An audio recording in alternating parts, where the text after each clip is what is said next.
My friend said, "She's not for you." I laughed, but it stayed with me. And when I caught myself staring too long, I almost wanted to ask him back. Then why do I see her in my future?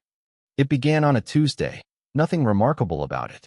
The kind of afternoon where the sky looked tired, and the air smelled faintly of oil and dust. I was working at the repair shop, sleeves rolled, grease under my fingernails, when she walked in. Not dramatically, not like a movie scene. Just walked in. She was holding a set of car keys between her fingers, the kind of grip that said she wasn't nervous, just impatient. There was something deliberate in the way she moved, like she'd rehearsed being in control for years. Mid-40s maybe, though I wouldn't have guessed if not for the way the light traced fine lines near her eyes. Lines that didn't make her older so much as sharper. She asked about a noise her car was making. Her voice had weight to it. Not heavy, just steady, like she didn't waste words on small talk. I noticed how she looked at me, not with curiosity, not with dismissal either. More like she was measuring if I was worth listening to. I fumbled at first, told her it might be the suspension, maybe the axle. She didn't interrupt, just tilted her head slightly, one eyebrow raised, waiting for me to either finish or correct myself. That look, patient but not forgiving, had me clearing my throat, trying again with more confidence. She smiled then, not wide, just the corner of her mouth bending, like she knew I was nervous and decided not to expose me for it. The shop was louder than usual, tools clinking, radio playing low in the back, yet the space between us felt almost too quiet. I told her I'd need to check under the hood. She stepped aside, close enough that I caught a hint of her perfume, clean but faint, like something she put on for herself, not anyone else. I wanted to say something casual, ask where she was from, if she lived nearby. But my tongue stayed heavy, so instead I worked in silence, pretending the bolts were more stubborn than they were. When I asked her to start the ignition, our hands brushed as I handed her the keys back. Just a flicker of skin against skin. My chest tightened, though she didn't flinch. She just slid into the driver's seat, calm as if nothing had happened. But when the engine roared, she glanced up at me through the windshield. 1 second too long, her eyes meeting mine before she looked away. A pause. That was all it was. A pause that shouldn't have mattered, but it did. I told her the repairs would take a few hours. She nodded, pulled out a book from her bag, and sat down in the corner of the waiting area like she had all the time in the world. Most customers scrolled their phones, restless. She read, and every now and then, she turned a page slowly, like she wasn't just reading words, but listening to something unspoken between the lines. I kept finding excuses to pass by the desk, to glance her way. I don't think she noticed. Or maybe she did, and she just didn't care. By the time her car was ready, it was dark outside. She stood, closed her book with quiet precision, and thanked me. Just thanked me. But the way her eyes lingered, half a beat too long, made me wonder if she'd felt that same static charge between us. I watched her drive off, headlights fading down the road. And still, that pause, that look, kept looping in my mind. It's strange how one's silence can be louder than words. And I can't stop hearing it. I didn't expect to see her again so soon. But a week later, she returned, this time not with her car, but with a small favor. A mutual friend had told her I was good with old furniture. She had a wooden chair in the trunk, the kind with carved arms and a seat that sagged in the middle. "Can you fix this?" she asked, standing by her car, sunglasses pushed up in her hair. I shrugged, wiping my hands on a rag. "Depends if you want it sturdy or pretty. Sometimes you can't have both." Her mouth twitched. Not quite a smile, but close. "I'll take sturdy. Pretty never lasts." The way she said it, flat, practiced, made me glance up. For the first time, I noticed how tired she looked. Not messy, not unkempt, just tired. Like the kind of tired that sleep doesn't cure. We carried the chair inside together. I lifted most of the weight, but she didn't let go until the last second, as if refusing to be helped more than necessary. While I checked the joints and nails, she walked the shop slowly, running her fingers over tools, over scraps of wood. She had the air of someone used to control, yet restless in spaces she couldn't own. I asked about the chair, where it came from. She hesitated, brushing dust off the armrest. "It was my mother's. She sat in it every morning. Coffee, crossword, same spot. Now it just sits there. Her voice cracked on that last word. Just slightly. So slight she probably thought I hadn't noticed. But I did. I didn't push. Just nodded, tightening a screw, pretending my focus was fixed on the task. Silence stretched between us, heavier than before. At one point, she leaned against the workbench, close enough that I saw the faint veins in her hands, the way her nails were neatly trimmed but unpolished. She had a kind of elegance that didn't need decoration. "Doesn't it bother you?" she asked suddenly. I looked up. "What? People telling you what you should or shouldn't do, where you should be by now, who you should be with." Her eyes didn't meet mine when she said it.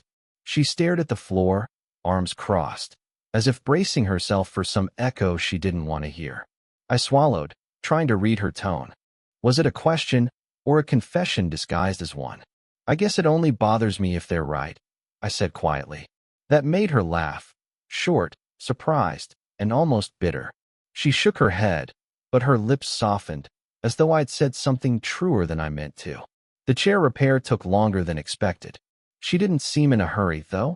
She sat again, this time not with a book, but just her hands folded in her lap, watching the way I worked. Occasionally, her eyes lingered, but whenever I looked back, she glanced away too quickly. When the chair finally stood firm on all fours, I tapped it proudly. Sturdy, not pretty. She traced the wood with her fingertips, slower than necessary. Sometimes sturdy is enough. Her voice was low, almost a whisper, but I caught it. And in that quiet, charged second, I knew this wasn't just about a chair. The storm came out of nowhere. One of those sudden downpours that made the street vanish under sheets of water. I was locking up the shop when I saw her car idling across the road. Wipers struggling, headlights blurred in the rain. She lowered the window just enough to call out, "You walking home in this?" I nodded, shrugged like it didn't matter, though my shirt was already plastered to my skin. "Get in." Her voice carried no softness, just a command. But when I climbed in, dripping on her seat, she sighed like she regretted the offer before I even shut the door. We drove in silence for a while, the rain hammering against the roof. The glow from the dashboard lit her face in fragments, the curve of her cheekbone, the small crease between her brows. She looked both composed and exhausted, as though holding something together with sheer will. "You hungry?" she asked suddenly. I hesitated. "Are you?" That earned me the faintest smile. 10 minutes later, we were at a quiet diner, the kind with cracked vinyl booths and a coffee pot that tasted older than me. She ordered soup. I ordered the same, though I wasn't hungry. Conversation stayed light at first. Music on the radio, the storm outside, nothing personal. But somewhere between her spoon stirring slowly and her fingers tapping the table, the air shifted. She leaned back, studying me. "You're young," she said finally. Not cruel, just stating it. "You have time to waste." I don't. I wanted to argue, to tell her she was wrong, that I wasn't wasting anything. But the words felt reckless on my tongue, so I swallowed them. Instead, I asked, "So why are you here then?" Her lips parted, then closed again. She let out a quiet breath, eyes lowering to her soup. Maybe I don't know. That admission, small, fragile, hung between us. It was the closest she'd come to letting me see behind her guard. And then her phone rang, loud in the tiny diner. She glanced at the screen, hesitated, and answered with a clipped, "Yes?" Her tone changed. Low, careful. I couldn't hear the other voice, but the silence after her reply said enough. She kept her eyes fixed on the table the whole time, jaw tight. When she finally hung up, she looked older, as if the call had pulled years from her. "Everything okay?" I asked softly. She forced a nod, pushing her soup aside. "Just complicated." I didn't press, but when the waitress brought the check, I reached for it first. She started to protest, then stopped halfway, letting me take it without a word. Outside, the storm had eased into a drizzle. We stood by her car, neither of us moving to open the doors yet. She brushed her hair back with one hand, eyes meeting mine in the dim streetlight. For a heartbeat, I thought. No, I knew. She was about to say something more. But she didn't. She just unlocked the car and slid inside. And me? I stood there 1 second too long, rain dripping down my face. wishing I'd had the courage to lean closer. We didn't see each other for days after that storm. I told myself it didn't matter, that she had her life, I had mine, but the lie wore thin fast. When she finally came by the shop again, it wasn't for her car or furniture. She just walked in near closing time, carrying nothing, saying nothing, like she'd simply needed somewhere else to stand. I wiped my hands on a rag, waiting. She leaned against the counter, arms crossed, gaze fixed on the floor tiles. For a long while, neither of us spoke. The shop was quiet except for the buzz of the overhead light and the occasional creak of the cooling pipes. Finally, she looked up. This, whatever this is, her voice caught. She pressed her lips together, shaking her head like she'd already said too much. I set the rag down, heart pounding harder than it should. You mean thus talking? Her laugh was small and sharp, more exhale than sound. It's not just talking. Don't act like you don't feel it. The air tightened. My throat felt dry. I do. Her eyes flicked to mine then, steady, unblinking. So what are we doing? The question cracked open something I hadn't been ready for. Not desire, not confession, something deeper, something that demanded an answer I didn't have. I searched her face, the faint lines carved by years of choices, of losses, of everything that made her both unreachable and magnetic. I don't know, I admitted. Maybe nothing. Maybe everything. She drew in a long breath, exhaling slowly, her shoulders sagging as if my words had landed heavier than I meant. You're too young to waste time on maybes. I wanted to tell her she was wrong, that it didn't feel like waste, that it felt more real than anything else in my life. But the words stuck, caught somewhere between fear and honesty. Instead, I moved closer, until only the counter separated us. The silence stretched, thick with everything unspoken. She didn't move back, didn't step away. Her hand rested on the edge of the counter, fingers drumming faintly, nervously, a tiny betrayal of composure. I looked at her hand, then at her face. She noticed. She froze. For a moment, I thought I might reach out, just lightly, just enough to close the distance. But her eyes warned me off before her lips ever could. Not anger, not rejection, something harder. Self-preservation. The clock on the wall ticked once, loud in the stillness.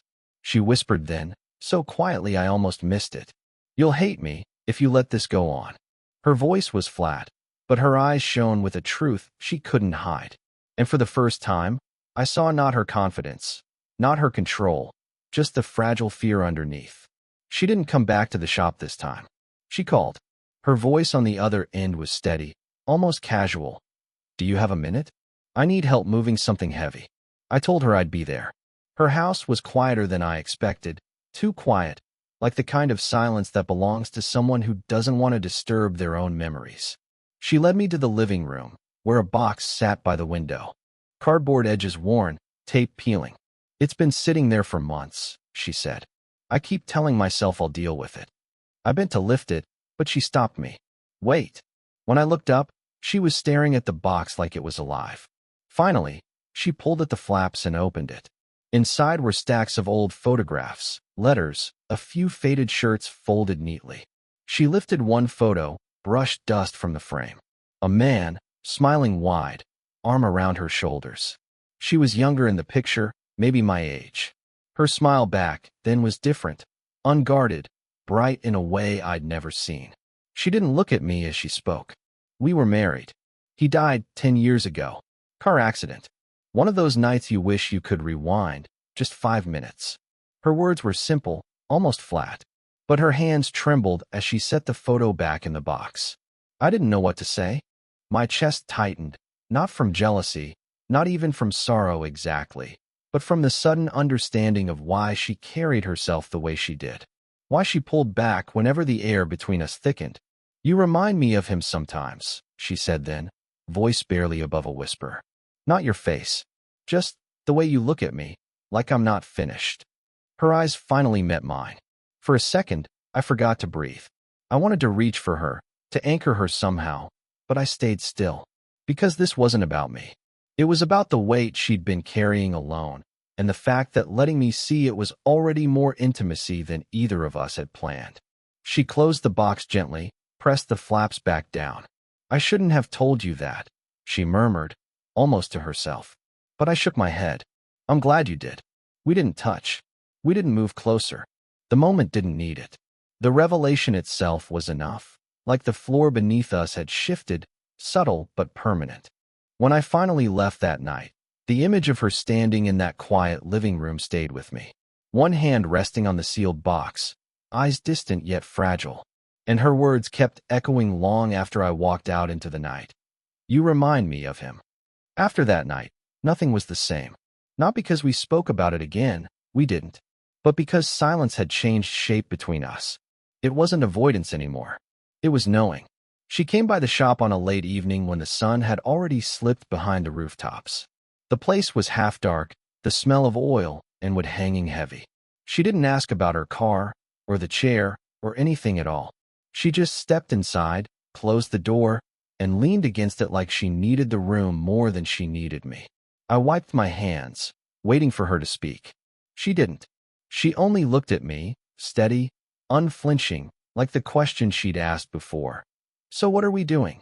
Was still hovering between us, and tonight she expected an answer. I tried to deflect. You shouldn't be here this late. People will talk. Let them. The words landed heavier than I expected.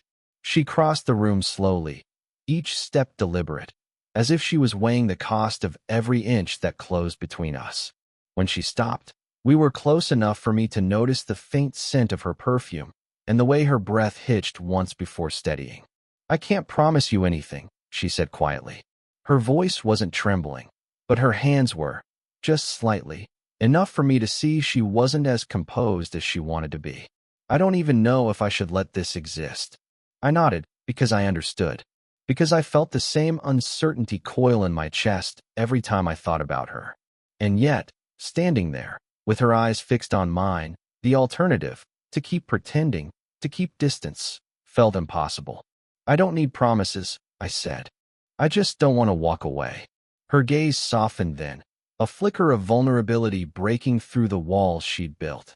She exhaled, almost like surrender, and in that breath I felt the collapse. Not dramatic, not loud, but inevitable. We didn't kiss. We didn't fall into each other the way stories usually demand. Instead, she reached for my hand.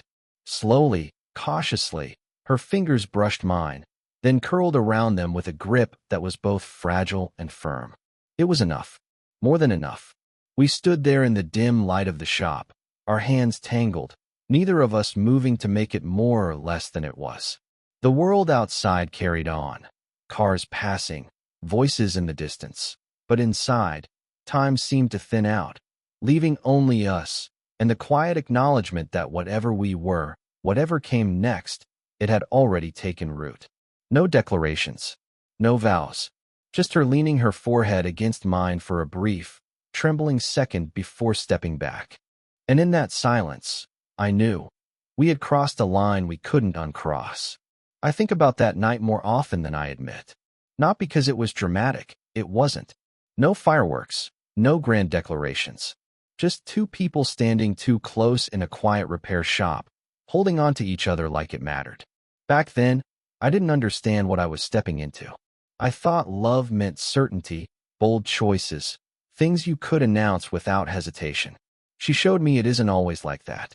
Sometimes it's a pause, a silence shared, a hand that trembles as it reaches for yours but doesn't let go once it finds you. We never became a fairy tale. Life didn't suddenly smooth itself out. She still had her past. I still had my inexperience. There were days the gap between us felt like a canyon. But then there were moments, a laugh over burned coffee, a glance held too long in a grocery aisle, the weight of her head leaning against my shoulder when she thought I wasn't paying attention. That made the canyon feel like nothing at all. What changed most wasn't the world around us. It was me. I learned patience in a way I hadn't known before, the kind that doesn't chase answers but waits for them to arrive. I learned that strength doesn't always look like certainty. Sometimes it's allowing someone to see you unsure. And I learned that love, if it deserves the name, doesn't erase the past. It makes room for it. She, too, changed, though she'd never admit it easily. The woman who once stood guarded in my shop began to laugh more freely, to let silence feel comfortable instead of heavy. She still carried her history, but she stopped carrying it alone. Maybe that's all we really did for each other. We made loneliness less absolute. Looking back now, I realized my friend was right in one sense. She wasn't for me. Not in the way people imagine when they talk about what's easy or expected. But maybe that's the point. Maybe the people who matter aren't the ones handed to us neatly, but the ones we find ourselves willing to risk discomfort for. So when I remember that first pause between us, that single glance across a greasy repair shop, I don't think of it as the start of something doomed or dangerous. I think of it as the moment I realized love isn't about who's for you and who isn't. It's about who stays in your future when you close your eyes and try to picture it. And even now, when I do that, I still see her there,